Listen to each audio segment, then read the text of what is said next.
cek. Itu mau raka.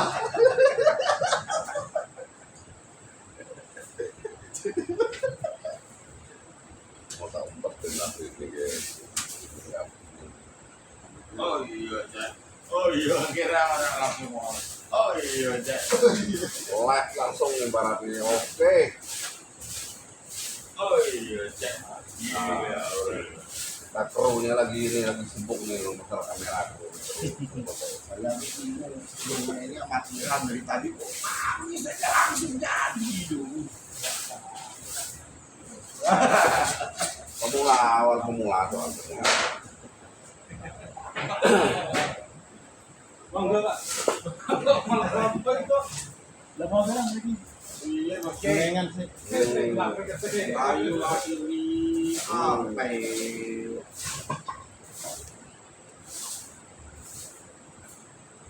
Kalau Pak Jokowi orang malu-malu juga. Sini, Nggak Pak. apa-apa Enggak, ini. Pak. Monggo, Pak. Saya mau ajudan aku lah. Yang mana sampai ada kan ketik tuh ya nih. Ya, gini. Dan kita menambah saudara ya lah. Sedikit lah, sedikit cuplikan tentang walaupun ini di sini sudah jadi kawasan jenengan, tapi kan jenengan orang ngerti sejarah Hendrik kan bukan sepenuhnya kan tidak tahu. Bukan sejarah sih, cuma dongeng Pak. Dongeng itu dari orang tua, kita dengarkan dari orang tua, tapi untuk kejelasannya kan tidak jelas namanya dongeng. Tapi kalau cerita sejarah kan ada sejarah peperangan di sana, ada petilasan, itu berarti kan dulu ada peperangan beneran. Tapi kalau Gedung Boto kan makanya dinamakan Gedung Boto, itu batunya kan seperti batu bata, disebut Gedung Boto. Tapi ada apa cerita legendanya yang kaitan dengan Gedung Pingit, Putri Pingitan. Oh, makanya dikasih nama Gedung Pingit karena dulu di situ ada Putri Pingitan. Ada Putri Pingitan.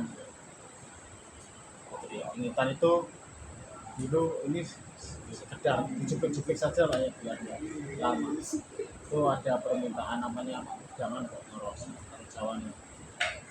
Sayembara karena dia mau dilamar Pangeran Sambong itu yang dilamar Pangeran Sambong, tapi minta sayembara mau dilamar asalkan buatan jembatan. Makanya di Gedung Pingit itu Bapak bisa lihat di sana, di daerah sana itu sungainya menyempit, di tengahnya sungainya menyempit karena dulunya memang menurut cerita dari nenek moyang kami itu mau dibuat jembatan, yang jembatan itu tadi menjurus ke Wonobodro, dari Jonegoro ke Wonobodro. Alasannya kenapa kok mau mengadakan sayembara Putri Pingitan? Putri Pingitan itu putri yang tidak pernah datang bulan. Tidak pernah datang bulan. Jadi kalau datang bulan itu lewatnya pori-pori. Jadi kan amis itu dulu malu, tidak mau dilamar, siapapun tidak mau. Tapi itu Pangeran Sambong bersikeras untuk melamar. Minta dibuatkan jembatan. Karena Pangeran Sambong punya kemampuan yang luar biasa, ya mendatangkan bangsa jin-jin yang bisa membantu. Salah satunya ini material yang di Gedung Boto itu jenis material bukan material yang mau dibuat jembatan. Nanti singkat ceritanya kan karena Pangeran Sambong itu mampu berani bisa menjadikan jembatan itu dalam satu malam, itu berani di Pangeran Sambong. Tapi karena Putri Pingitan itu memang tidak mau menjadi istrinya, dipalsu di propaganda supaya tidak jadi jembatan itu satu malam. Ceritanya hampir mirip Sangkuriang, Roro Jonggrang ya. Jonggrang Sangkuriang itu hampir mirip. Cuma ini versi dari Tapi bisa jawab.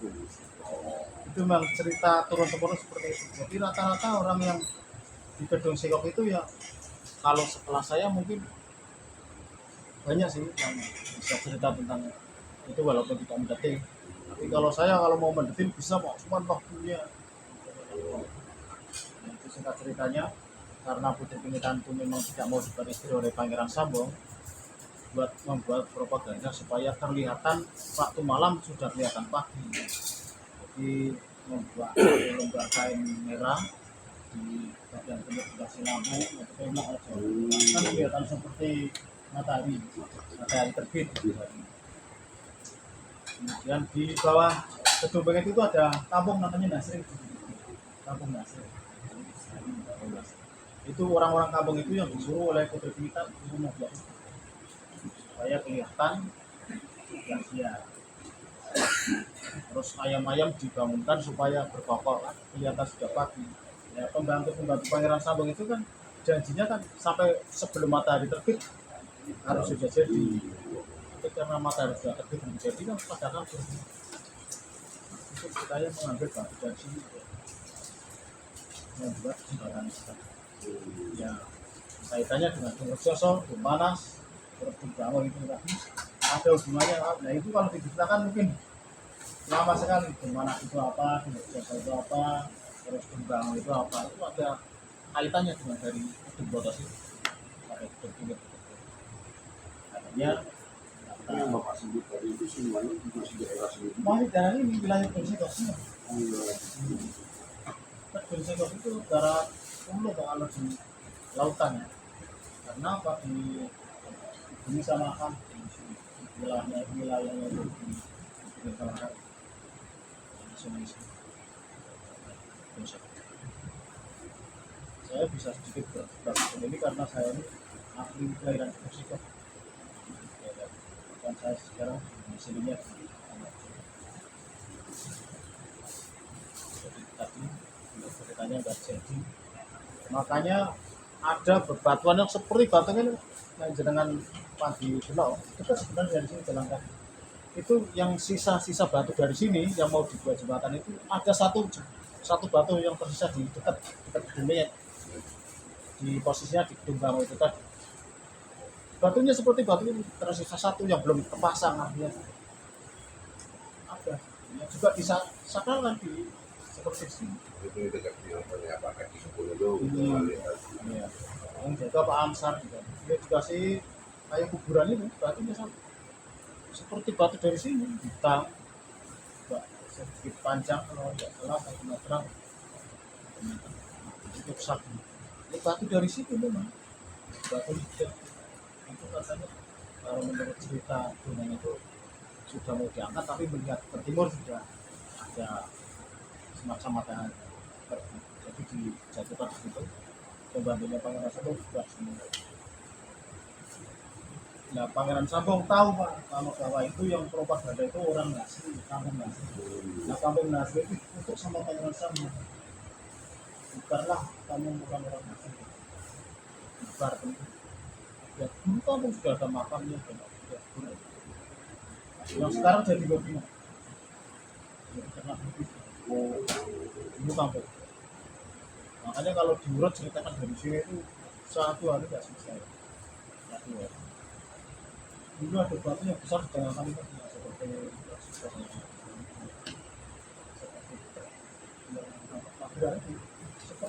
bentuknya seperti itu. Jadi kalau jam 12 siang, tapi sekarang hilang. Hilang. Padahal sebesar itu. Tapi ya mungkin karena di bawahnya tergerus air terus timpang. Soalnya di sini sempat digali sih, di bawah. Di bawah itu di tempat ini. Jadi sana itu mungkin karena bentuk badan sampai itu mas sedikit cerita dari Botos sampai ke Mengit. Kalau menurut saya bukan sejarah, itu yang iya. Ini tapi hampir mirip, memang ada dua kampung, ada Gedung Pingit. Nah, Gedung Pingit itu di Gedung Pingit sudah ada namanya, tapi ada namanya lagi yang namanya Penggik. Dinamakan Penggik itu karena menyempit itu. Sebenarnya kalau dilihat dari sini seperti buntu, kan mengalir ke timur ke arah kedua. Kalau dilihat dari barat, kelihatannya buntu. Kelihatannya nggak ada laju, tapi menyempit sekitar 6 meter lah mungkin, 6 meter berapa? Padahal dari sini kan luas kan, luas terus di bawahnya juga itu menyempit. Itu di situ terkenal Penggik. Dulu bapak saya kalau mati di situ, mati dari mana? Dari Penggik. Soalnya tombol apa seperti yang katakan, namanya pakai telok bakar. pakai sendal bata. Ya, kami sudah hormat tinggal di sini. Dari kecil saya memang kelahiran di Mojokerto. Jadi pernah dengar nggak misalnya di Boto ada ada yang apalagi dulu di sini ada makam. Nah itu saya tidak berani bilang tersesat, cuman pro kontra.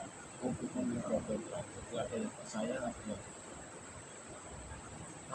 kalau dari pengalaman saya, karena saya di sini dari kecil, dulu tempat ini tempatnya saya bermain dari kecil, mencari lebah di lembah Selasa Batu, tidak sampai sini. Maksudnya itu saya penggala dulu, aman di sini. Ya pokoknya tempat saya kencing, tempat saya berak itu di sini biasa. Makanya kalau di sini dikatakan ada makam ini, saya bukannya tidak percaya. Dari dulu saya tidak pernah menemukan ini dari mimpi maupun dari kenyataan. Cuman kalau sejarah, nah itu tidak sejarah yang kenyataan. Kalau sejarah itu sejarah manusia ya, itu dulu di sana masih sekarang masih ada namanya sosok Sunda Batu. Itu dulu jembatannya pakai batu. Zaman Belanda itu kan di sini kan dikuasai Belanda. Kecamatan pun ada dua di sini, kecamatan NKRI sama kecamatan Belanda. Itu di sini gitu. Makanya zaman dulu misalkan bapak benci sama Belanda ini, bilang aja sama Belanda itu penjahat kawan, ya ditembak sama Belanda di atas jembatan itu, lalu kan jatuh ke sungai. Kalau sungai besar kan tidak bisa lanjut, lanjut ke sini. Dia mah dari Tumbota ini dan juga di Tumbota. Jadi Tumbota itu sungainya memutar ke arah barat lagi, mutarnya di balik. Jadi bangga apapun ngumpul di sana yang di tanami Pak Haji. Itu sana. Kalau tidak salah, tidak satu dari orang itu ketiga inisiatif dari warga. Kalau jam pokoknya penembakannya kan dari Maghrib itu, Maghrib atau Maghrib ya, tembak suara dua gitu ya. Nanti tadinya ada burung gagak di sini mau makan gawe. Kan, itu orang bersektor itu berinisiatif ke sini untuk makan. Nah, itu lumayan itu. Dikubur adanya karena tidak tahu orangnya siapa kan dikubur tidak dikasih teman. Wah, kalau punya sahabat punya kebatinan disitu aja ampun. Kalau tidak empat yang tidak ganda lanjut. Kalau tidak lanjut kan mati disasak dikubur di sana. Makanya di sana ada monumen, ada namanya yang bisa diambil di sana, dikubur ada namanya. Itu namanya Mbah Jadi. Dengan pahlawan sekarang sudah bisa dilewati mobil. Dulu kan pertama pakai bom, jembatan bom. Jadi terus saya rasa cilik di sini itu dari mimpi maupun cuman kalau dari teman saya dari kusir bahwa itu ada orang yang tidak mengajar tapi tidak menjawab, bahkan di sini juga ada rambut saja di sini kontra di itu dari tahun beberapa berarti ada yang kami tapi hilang setelah juga hilang dia wilayah sini tapi di pinggiran orangnya yang satu banyak ya itu satu dua beberapa dari sini Malah dia itu silakan.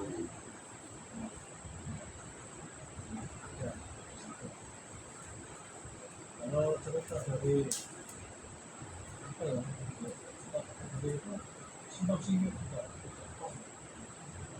bahas seperti itu ada yang mengatakan dari berbagai yang ini orang berbagai itu yang dunia itu kan memang tempat untuk mengumpet ya sementara dari orang-orang jahat, dari orang-orang Belanda mungkin dari orang-orang yang coro dia wali lah kan belum kalau mati di sini tuh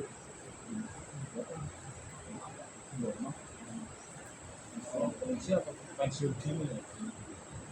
Tapi akhirnya ada kejadian yang tidak menyenangkan setelah dibuat Mahkamah Konstitusi, maka seorang musafir yang datang ke sini membujuk rayu orang-orang sini untuk membayarkan rumah pensiun. Itu betul. Dengan kenal Mas Nur, ya Bapak Mas Nur. Ini kan Bapak Mas Nur ada langsung Nur itu setelah ada mengaku orang musafir terus bisa menggunakan uang ini setelah seorang berhasil ditipu orangnya.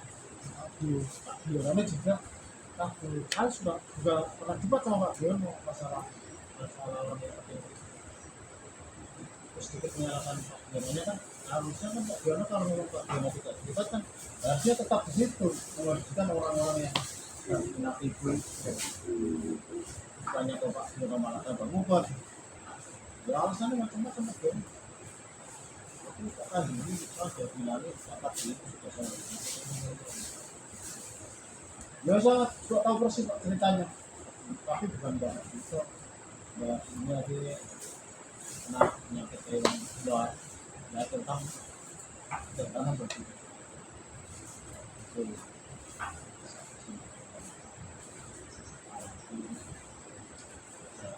dengan tidak menyenangkan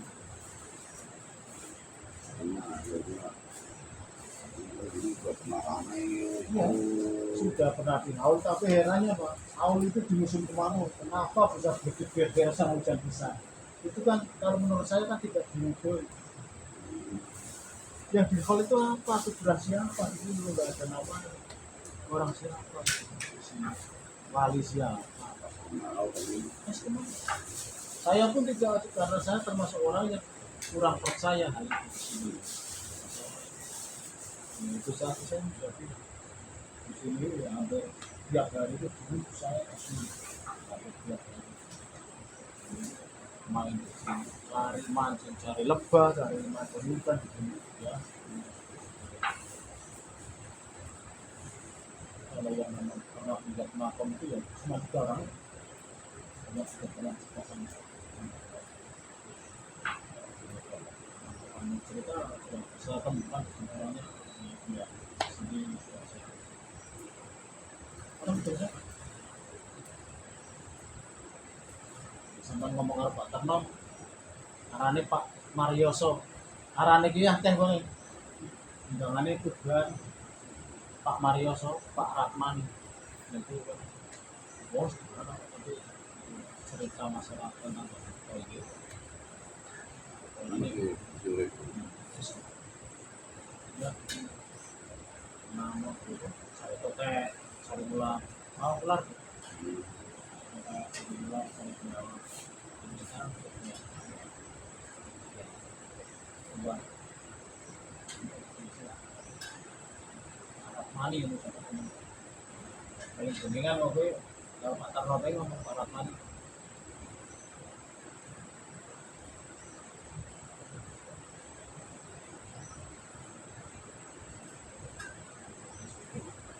kita tidak memang bapak saya juga itu memang tahu persis masalah keuangan itu bagus makanya saya tidak tahu dari kesehatan bahkan dulu pas waktu baru ada proyek terhadap itu bapak saya pernah dibayar sama suruh dongeng sama Cina itu dibayar sama guru 25.000 tapi kan bayar disuruh dongeng secara itu pingitan